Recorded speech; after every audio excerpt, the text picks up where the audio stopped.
Yonida giyohvandlik moddalarini olib yurgan shaxs Toshkent shahar Ichki ishlar bosh boshqarmasi hamda Davlat xavfsizlik xizmati Toshkent shahri bo'yicha boshqarmasi xodimlari tomonidan qo'lga olindi.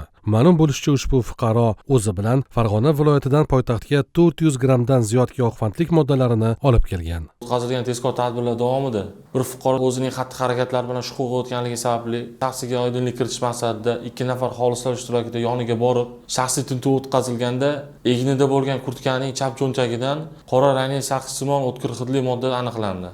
Shundan so'ng tezkor tadbir davom ettirilib, xonasiga xolislar ishtirokida kirilganda qora salafan paketda bo'lgan jigar rangli o'tkir hidli saqizsimon modda borligi aniqlanib, sudga oid kimyoviy ekspertiza tayinlandi.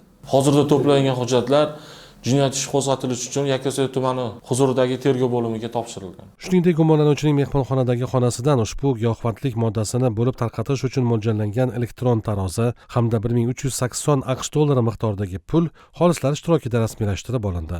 Mehmonxonasida turganimda ichki ishlar xodimlari tekshirishib, kurtkani chap cho'ntagidan qora saqizsimon nima chiqdi.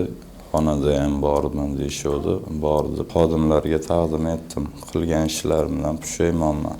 Yuziga qaragani ham hozir nimam yo'q. Farzandlarimni oldi. Pushaymonman. Hamma o'zim ham qilgan ishimdan pushaymonman. Kechirim so'rayman. Kechiringlar, bir safar kechiringlar. Men qaytib bu ishga qo'l urmayman, chek iste'mol ham qilmayman. Toshkent shahar Ichki ishlar bosh boshqarmasi ekspert kriminalistika markazining xulosasiga ko'ra, fuqarodan olingan 400 gramm modda giyohvandlik vositasi ekanligi tasdiqlandi. Ushbu modda 2000 ta odamni zaharlashi va hayotini nobud qilishi mumkin edi. Xodimlarning sa'y-harakati bilan shuncha insoniy hayoti saqlab qolindi. Hozirda mazkur holat yuzasidan O'zbekiston Respublikasi Jinoyat kodeksining 273-moddasi 5-qismi bilan jinoyat ishi qo'zg'atilib, gumonlanuvchiga nisbatan qamoq ehtiyot chorasi tanlangan. Tergov harakatlari davom etmoqda.